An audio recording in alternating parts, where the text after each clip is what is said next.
নমস্কার, আমি Debapriya Saha just diet চ্যানেলের আরও একটি ভিডিওতে আপনাদের সবাইকে স্বাগত জানাচ্ছি। কিডনির সমস্যায় আক্রান্ত ব্যক্তিরা পটাশিয়াম সম্বন্ধে কিন্তু একটা তাদের ধারণা থেকে থাকে যে পটাশিয়ামটা কি জিনিস, সেটা বাড়লে কি হতে পারে বা সেটার নর্মাল রেঞ্জ কত, মোটামুটি একটা ধারণা থেকে থাকে। কিন্তু আজকে আমি এই ভিডিওতে আপনাদের ইন ডিটেলসে হাইপার ক্যালেমিয়া সম্বন্ধে জানাবো। মানে পটাশিয়ামটা বেড়ে গেলে কি হতে পারে, তার সাইন্স অ্যান্ড সিমটমস কতটা মারাত্মক হতে পারে, সেটা আপনারা কি করে ম্যানেজ করবেন, আর হাইপার ক্যালেমিয়াটা কেন হতে পারে।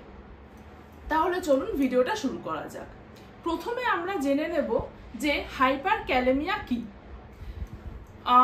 আমাদের শরীরে নর্মাল পটাশিয়ামের নর্মাল রেঞ্জ হচ্ছে 3.5 থেকে 5.5 mmol পার লিটার। এই 5.5 mmol পার লিটারের ওপরে যখন রক্তে পটাশিয়ামের মাত্রা উঠে যায় তখন সেই কন্ডিশনটাকে হাইপার ক্যালেমিয়া বলা হয়ে থাকে। এবার সিভিয়ারিটি অনুযায়ী এই হাইপার ক্যালেমিয়াকে 3 ভাগে ভাগ করা হয়ে থাকে। প্রথমে হচ্ছে মাইল্ড হাইপার ক্যালেমিয়া, যেটার রেঞ্জ কিনা 5.5 থেকে 6 mmol পার লিটারের মধ্যে থাকে। মডারেট হাইপার ক্যালেমিয়া, যেটার রেঞ্জ হচ্ছে 6.1 থেকে 6.9 mmol পার লিটারের মধ্যে থেকে থাকে। সিভিয়ার হাইপার ক্যালেমিয়া, যেটা কিনা 7-এর ওপরে মানে 7 mmol পার লিটারের ওপরে যদি পটাশিয়ামের মাত্রা উঠে যায় তখন তাকে কিন্তু সিভিয়ার হাইপার ক্যালেমিয়া বলা হয়ে থাকে। এবার আমরা জানবো যে হাইপার ক্যালেমিয়ার সাইন্স অ্যান্ড সিমটমস কি হতে পারে।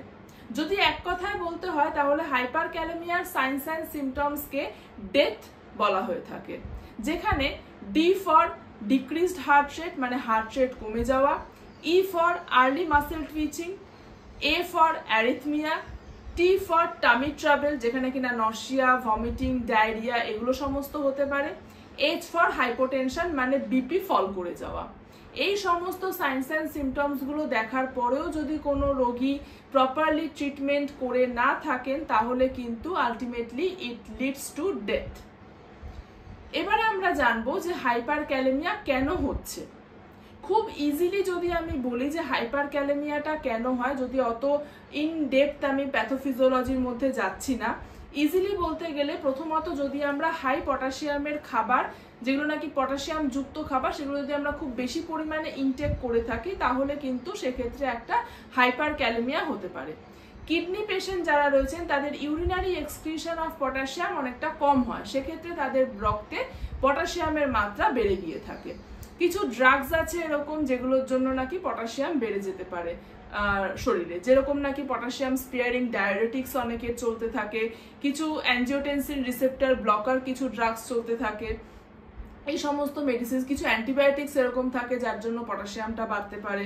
কিন্তু হ্যাঁ, এইটা শুনে কিন্তু আপনারা নিজে থেকে এই সমস্ত ড্রাগসগুলোকে বন্ধ করে দেবেন না, কারণ এই সমস্ত ড্রাগসগুলো ডক্টররা আপনাদের কিছু না কিছু কারণেই সাজেস্ট করে থাকেন।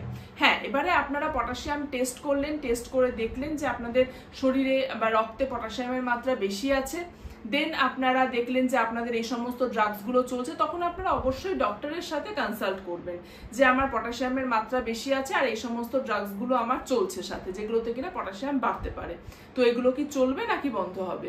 ডক্টর তখন আপনাকে যেরকম ভাবে ডোজ অ্যাডজাস্ট করে দেবেন, বা যদি ডক্টর মনে করেন যে বন্ধ করবেন তাহলে কিন্তু ডক্টরই সেটা বন্ধ করে দেবেন। তো প্লিজ ডক্টরের অ্যাডভাইস মতনই কিন্তু ড্রাগসগুলোকে আপনারা বন্ধ করবেন বা ডোজটা অ্যাডজাস্ট করবেন, নিজে থেকে কিন্তু কখনোই কিছু করবেন না।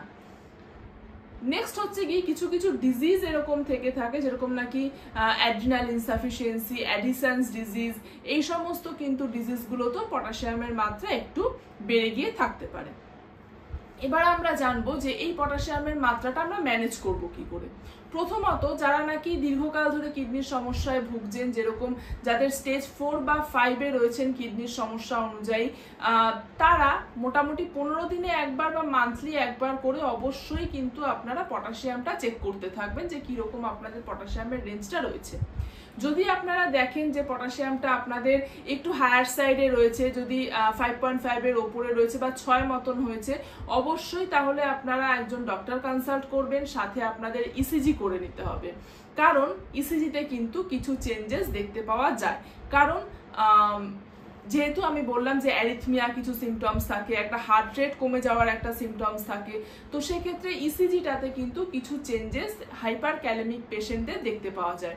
কি কি চেঞ্জেস লক্ষ্য করা যায় ইসিজিতে, যেগুলো আমরা দেখে থাকি সেগুলো হচ্ছে টি ওয়েভ বেড়ে গিয়ে থাকে, পি ওয়েভটা ফ্ল্যাট হয়ে গিয়ে থাকে, পি আর এর মধ্যে প্রলংড একটা ইন্টারভেল চলতে থাকে, কিউ আর এস যে কমপ্লেক্সটা থাকছে সেটা অনেকটা ওয়াইড হয়ে গিয়ে থাকে। তো এই চারটে কিন্তু ডিফারেন্স একটা হাইপার ক্যালেমিক পেশেন্টের ইসিজিতে কিন্তু লক্ষ্য করা যায়।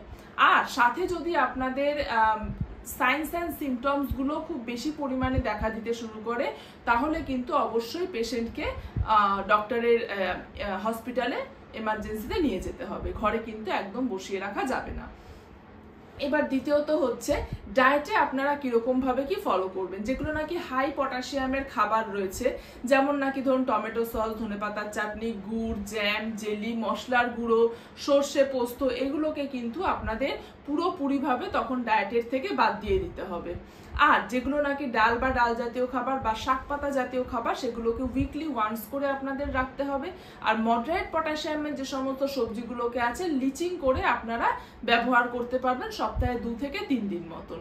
এইরকম ভাবে ডায়েটটাকে আপনাদের কিন্তু মেনটেন করতে হবে। আর অবশ্যই একজন ডায়েটিশিয়ান কনসাল্ট করে নেবেন, সে মোটামুটি পুরো দিনের একটা ডায়েটারি রিকল আপনার শুনে নেবে, তার মধ্যে যেটা যেটা সে মনে করবে যে হ্যাঁ এটাতে পটাশিয়ামটা বাড়লেও বাড়তে পারে, সেটা সে আপনাকে অ্যাডজাস্ট করে দিতে পারবে। তাহলে আশা করি হাইপার ক্যালেমিয়া সম্বন্ধে একটা ধারণা আপনাদের হলো, যে কি সিমটমস হলে আপনারা কখন কিভাবে কি করতে হবে না হবে, সেটা একটা ধারণা আশা করি আপনাদের তৈরি হয়েছে। আর হ্যাঁ, যদি এরকম কিছু আরো কন্টেন্ট দেখতে হয় তাহলে অবশ্যই চ্যানেলটাকে সাবস্ক্রাইব করে রাখবেন। ডায়েট কনসালটেশন নিতে হলে আমার যে নিচে নাম্বারটা দেওয়া রয়েছে সেই নাম্বারটাতে অবশ্যই যোগাযোগ করে নেবেন। আর হ্যাঁ, যদি ডায়েটের ব্যাপারে কিছু কোয়ারিজ থেকে থাকে তাহলে আমাদের ডেসক্রিপশন বক্সে হোয়াটসঅ্যাপ গ্রুপের লিঙ্কটা দেওয়া রয়েছে, সেখানে আপনারা পাঠিয়ে দিতে পারেন কোয়ারি, আমরা আপনাদের গ্রুপে জয়েন করিয়ে নেব। নমস্কার, সুস্থ থাকবেন, ভালো থাকবেন।